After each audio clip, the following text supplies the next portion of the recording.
اعوذ باللہ من الشیطان الرجیم بسم اللہ الرحمن الرحیم۔ میرے مسلمان بھائیوں، میں سورہ کہف پڑھ رہا ہوں۔ آج جمعہ کا دن ہے۔ جو بھی مسلمان بھائی سورہ کہف کی تلاوت کرے گا، سورہ کہف پڑھنے کا اجر و ثواب ملے گا، اور اس کی برکت اتنی ہے کہ اس جمعے سے لے کے اگلے جمعے تک نور برستا رہتا ہے اس بندے پر جو سورہ کہف کی تلاوت کرتے ہیں۔ تو میرے بھائیوں، سورہ کہف کو تلاوت بھی کریں اور اس کو ترجمے کے ساتھ بھی پڑھیں۔ ترجمے کے ساتھ پڑھنے کا فائدہ یہ ہے کہ اس میں 4 واقعات ہیں۔ پہلا واقعہ اصحاب کہف کا ہے۔ میں آپ کے سامنے اس کا ترجمہ ذکر کروں گا۔ تو میں ابھی تلاوت شروع کر رہا ہوں۔ سورہ کہف قرآن مجید کی 18 نمبر سورت ہے، اور یہ مکہ میں نازل ہوئی۔ اس کے اندر 110 آیتیں ہیں اور 12 رکوع ہیں۔ انسانوں کی ہدایت کے لیے یہ 4 واقعات پیش کیے گئے ہیں، لیکن میں آپ لوگوں کو اس کا ایک واقعہ ترجمے کے ساتھ بتاؤں گا۔ باقی واقعات انشاءاللہ نیکسٹ جمعے بیان کروں گا۔ پہلے میں اس کی تھوڑی سی تلاوت کر لوں۔ بسم اللہ الرحمن الرحیم۔ الحمدللہ الذی انزل علی عبدہ الکتاب ولم یجعل لہ عوجا قیما لینذر بأسا شدیدا من لدنہ ویبشر المؤمنین الذین یعملون الصالحات ان لهم اجرا حسنا ماکثین فیہ ابدا وینذر الذین قالوا اتخذ اللہ ولدا ما لهم بہ من علم ولا لآبائہم کبرت کلمات تخرج من افواہہم ان یقولون الا کذبا فلعلک باخع نفسک علی آثارہم ان لم یؤمنوا بہذا الحدیث اسفا انا جعلنا ما علی الارض زینۃ لہا لنبلوہم ایہم احسن عملا وَإِنَّا لَجَاعِلُونَ مَا عَلَيْهَا صَعِيدًا جُرُزًا أَمْ حَسِبْتَ أَنَّ أَصْحَابَ الْكَهْفِ وَالرَّقِيمِ كَانُوا مِنْ آيَاتِنَا عَجَبًا۔ شروع کرتا ہوں اللہ سبحانہ وتعالیٰ کے نام سے، جو بڑے مہربان، نہایت مہربان، بڑے رحم والے ہیں۔ تمام خوبیاں اس اللہ سبحانہ وتعالیٰ کے لیے ثابت ہیں، جس نے اپنے بندے پر یہ کتاب نازل فرمائی اور اس میں ذرا بھی کجی نہ رکھی، بالکل استقامت کے ساتھ صوف بنایا تاکہ وہ ایک سخت عذاب سے، جو کہ مجانب اللہ سبحانہ وتعالیٰ کی طرف سے ہوگا، ڈرائے، اور اہل ایمان کو جو نیک کام کرتے ہیں یہ خوشخبری دے کہ ان کو اچھا اجر ملے گا، جس میں وہ ہمیشہ رہیں گے، اور تاکہ ان لوگوں کو ڈرائے جو یوں کہتے ہیں کہ نعوذ باللہ، اللہ تعالیٰ اولاد رکھتا ہے، نہ تو اس کی کوئی دلیل ان کے پاس ہے اور نہ ان کے باپ دادا کے پاس تھی۔ بڑی بھاری بات ہے یہ جو ان کے منہ سے نکلتی ہے، اور وہ لوگ بالکل ہی جھوٹ بکتے ہیں۔ اور آپ جو ان پر اتنا غم کھاتے ہیں، سو شاید آپ ان کے پیچھے، اگر یہ لوگ اس مضمون قرآنی پر ایمان نہ لائے تو غم سے اپنی جان دے دیں گے، یعنی اتنا غم نہ کریں کہ قریب ہلاکت کر دے۔ ہم نے زمین پر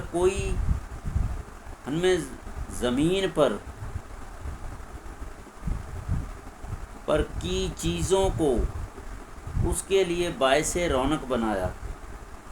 ہم نے زمین پر کی چیزوں کو اس کے لیے باعث رونق بنایا تاکہ ہم لوگوں کی آزمائش کریں کہ ان میں زیادہ اچھا عمل کون کرتا ہے، اور ہم زمین پر کی تمام چیزوں کو ایک صاف میدان یعنی فنا کر دیں گے۔ اب اللہ سبحانہ و تعالیٰ ہمیں صحابہ کہف کا واقعہ بیان کر رہے ہیں، میں اس کا ترجمہ بیان کرتا ہوں۔ تو اللہ تعالیٰ تمام مسلمانوں کو اور انسانوں کو ہدایت دے، سمجھ دے۔ اس واقعے کو بار بار پڑھیں۔ تفسیر ابن کثیر قرآن مجید جو نیٹ کے اندر چیٹ جی پی ٹی میں سیو ہے، اس کو کھولیں۔ تفسیر ابن کثیر کے ترجمے میں اصحاب کہف کا واقعہ تفسیر کے ساتھ پڑھیں تو آپ کو سمجھ آ جائے گی اللہ تعالیٰ کے احکامات کی، قانون کی۔ تو میں نارمل ترجمہ آپ لوگوں کے سامنے پیش کرتا ہوں۔ کیا آپ یہ خیال کرتے ہیں کہ غار والے اور پہاڑ والے ہماری عجائبات میں سے کچھ تعجب کی چیز تھے؟ وہ وقت قابل ذکر ہے جب کہ ان نوجوانوں نے اس غار میں جا کر پناہ لی، پھر کہا کہ ہمارے پروردگار ہم کو اپنے پاس سے رحمت کا سامان عطا فرمائیے اور ہمارے لیے اس کام میں درستی کا سامان مہیا کر دیجیے۔ سو ہم نے اس غار میں ان کے کانوں پر سالہ سال تک نیند کا پردہ ڈال دیا، پھر ہم نے ان کو اٹھایا تاکہ ہم معلوم کر لیں کہ ان دونوں گروہ میں کون سا گروہ ان کی رہنے کی مدت سے زیادہ واقف تھا۔ ہم ان کا واقعہ آپ سے ٹھیک ٹھیک بیان کرتے ہیں۔ وہ لوگ چند جوان تھے جو اپنے رب پر ایمان لائے تھے، اور ہم نے ان کی ہدایت میں اور ترقی کر دی تھی، اور ہم نے ان کے دل مضبوط کر دیے، جبکہ وہ دین میں پختہ ہو کر کہنے لگے کہ ہمارا رب تو وہ ہے جو آسمانوں اور زمین کا رب ہے، ہم تو اس کو چھوڑ کر کسی معبود کی عبادت نہ کریں گے، کیونکہ اس صورت میں ہم نے یقیناً بڑی ہی بے جا بات کہی۔ یہ جو ہماری قوم ہے، انہوں نے خدا اللہ سبحانہ و تعالیٰ کو چھوڑ کر اور معبود قرار دے رکھے ہیں۔ یہ لوگ ان معبودوں پر کوئی کھلی دلیل کیوں نہیں لاتے؟ تو اس شخص سے زیادہ کون غضب ڈھانے والا ہوگا جو اللہ سبحانہ و تعالیٰ پر جھوٹ تہمت لگا دے؟ اور جب تم ان لوگوں سے الگ ہو گئے اور ان کے معبودوں سے بھی مگر اللہ سبحانہ و تعالیٰ سے، تو تم غار میں چل کر پناہ لو، تم پر تمہارا رب اپنی رحمت پھیلا دے گا اور تمہارے لیے تمہارے اس کام میں بھی کامیابی کا سامان درست کرے گا۔ اور اے مخاطب، جب دھوپ نکلتی ہے تو اس کو دیکھیے گا کہ وہ داہنی جانب کو بچی رہتی ہے، اور جب چھپتی ہے تو بائیں طرف ہٹی رہتی ہے۔ اور وہ لوگ اس غار کے ایک فرخ موقع میں تھے۔ یہ اللہ سبحانہ و تعالیٰ کی نشانیوں میں سے ہے، جس کو اللہ سبحانہ و تعالیٰ ہدایت دے وہی ہدایت پاتا ہے، اور جس کو وہ بے راہ کر دیں تو آپ اس کے لیے کوئی مددگار، راہ بتانے والا نہ پائیں گے۔ اور اے مخاطب، تو ان کو جاگتا ہوا خیال کرتا ہے حالانکہ وہ سوتے تھے، اور ہم ان کو کبھی داہنی اور کبھی بائیں طرف کروٹ بدل دیتے تھے، اور ان کا کتا دہلیز پر اپنے دونوں ہاتھ پھیلائے ہوئے تھا۔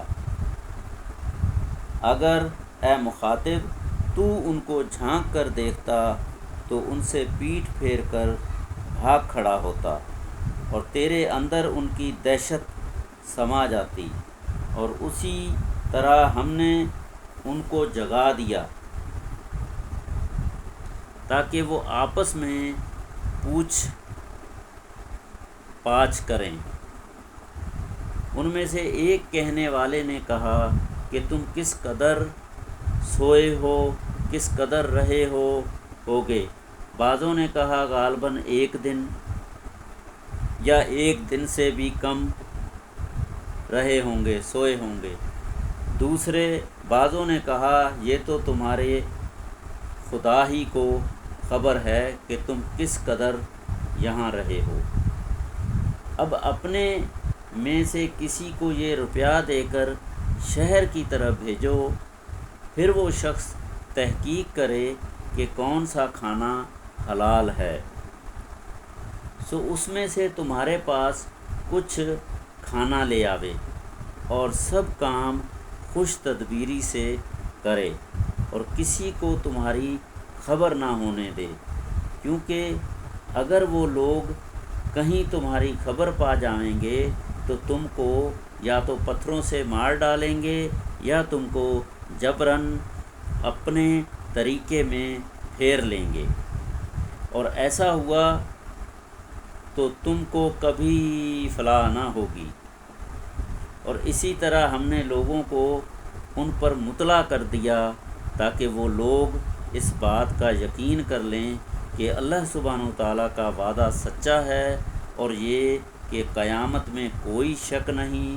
وہ وقت بھی قابل ذکر ہے جب کہ اس زمانہ کے لوگ ان کے معاملے میں باہم جھگڑ رہے تھے۔ سو ان لوگوں نے یہ کہا کہ ان کے پاس کوئی عمارت بنوا دو۔ ان کا رب ان کو خوب جانتا تھا۔ جو لوگ اپنے کام پر غالب تھے انہوں نے کہا کہ ہم تو ان کے پاس ایک مسجد بنا دیں گے۔ بعض لوگوں تو کہیں گے کہ وہ 3 ہیں، چوتھا ان کا کتا، اور بعض کہیں گے کہ 5 ہیں، چھٹا ان کا کتا، اور یہ لوگ بے تحقیق بات کو ہانک رہے ہیں، اور بعضے کہیں گے کہ وہ 7 ہیں، 8واں ان کا کتا ہے۔ آپ کہہ دیجئے، اللہ سبحانہ وتعالیٰ فرما رہے ہیں، آپ کہہ دیجئے کہ میرا رب ان کا شمار خوب صحیح جانتا ہے، ان کو بہت قلیل لوگ جانتے ہیں۔ سو آپ ان کے بارے میں بجز سرسری بحث کی زیادہ بحث نہ کیجیے، اور آپ ان کے بارے میں ان لوگوں میں سے کسی سے بھی نہ پوچھیے، اور آپ کسی کام کی نسبت یوں نہ کہا کیجیے کہ میں اس کو کل کروں گا، مگر خدا کے چاہنے کو ملا دیا کیجیے۔ تو میرے بھائیوں، اللہ سبحانہ وتعالیٰ نے فرمایا ہے کہ کوئی بھی کام آپ شروع کرتے ہیں یا کوئی بھی کام کرتے ہیں تو اس کے لیے جب آپ کہتے ہیں کہ یار یہ کام میں کل کروں گا، انشاءاللہ کہنا ضروری ہے۔ انشاءاللہ الا ان یشاء اللہ واذکر ربک اذا نسیت وقل عسى ان یہدینی ربی لاقرب من ھذا رشدا۔ اس آیت کا ترجمہ پڑھیں گے تو سمجھ آئے گا۔ اللہ سبحانہ وتعالیٰ نے فرمایا ہے کوئی بھی کام شروع کرنے سے پہلے آج کرو، کل کرو، پرسوں کرو، اس کا ارادہ کرو تو انشاءاللہ ضرور کہو، اس میں اللہ تعالیٰ کی مدد ہوگی۔ اگر وہ ہونا ہوگا تب بھی، نہیں ہونا ہوگا تب بھی، اگر آپ کے فائدے میں ہوگا تب بھی اللہ کی مدد ہوگی، اگر نقصان میں ہوگا تب بھی اللہ تعالیٰ بچائے گا۔ اور جب آپ بھول جائیں تو اپنے رب کا ذکر کیا کیجیے، اور کہہ دیجیے کہ مجھ کو امید ہے کہ میرا رب مجھ کو وکیل بننے کے اعتبار سے اس سے بھی نزدیک تر بات بتلا دے۔ اور وہ لوگ اپنی غار میں 300 برس تک اور 9 برس اوپر رہے۔ 309 سال وہ اپنی غار میں لیٹے رہے، اللہ تعالیٰ نے ان کو سلا دیا، پھر دوبارہ زندہ کیا۔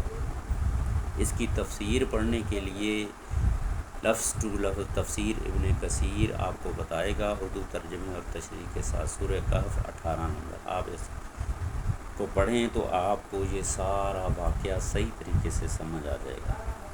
آپ کہہ دیجئے کہ خدا تعالیٰ ان کے رہنے کی مدت کو زیادہ جانتا ہے، تمام آسمانوں اور زمین کے علم غیب کو اسی کو ہے، وہ کیسا کچھ دیکھنے والا اور کیسا کچھ سننے والا ہے۔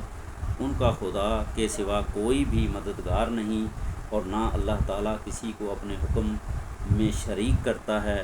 اور آپ کے پاس جو آپ کے رب کی کتاب وحی کے ذریعے آئی ہے وہ پڑھ دیجیا کیجیے، اس کی باتوں کو یعنی وعدوں کو کوئی بدل نہیں سکتا، اور آپ خدا کے سوا اور کوئی جائے پناہ نہ پائیں گے، اور آپ اپنے کو ان لوگوں کے ساتھ مقید رکھا کیجیے جو صبح شام اپنے رب کی عبادت محض اس کی رضا جوئی کے لیے کرتے ہیں۔ تو میرے بھائیوں، یہ سورہ کہف کا مختصر واقعہ میں نے پیش کیا، ترجمہ پیش کیا۔ اب میں سورہ کہف مکمل پڑھوں گا، یہ بڑی ہے، اس میں تقریباً ابھی میں بتا چکا ہوں 110 آیتیں ہیں، تو انشاءاللہ آئندہ دوسرا واقعہ بیان کروں گا، تو سورہ کہف پڑھوں گا اگلے جمعے انشاءاللہ تعالی۔ اللہ تعالیٰ میری مدد فرمائے۔ تو میرے بھائیوں، قرآن کو پڑھو، سمجھو، شروع سے لے کے آخر تک 114 صورتیں ہیں، تمام مسلمانوں پہ تو لازمی ہیں وہ قرآن کو ترجمے کے ساتھ تفسیر کے ساتھ پڑھیں، سمجھیں اور اللہ تعالیٰ کے احکامات کو سمجھیں۔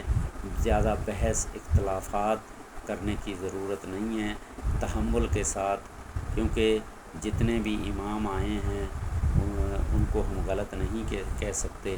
اللہ تعالیٰ نے ان کو بہت بڑا علم دیا ہے اور فقہ جاری کیا انہوں نے، تو جو ہے چاروں امام اور احادیث کو جو ہے نا جو بھی فالو کرے گا اللہ تعالیٰ اس کو کامیابی دے گا۔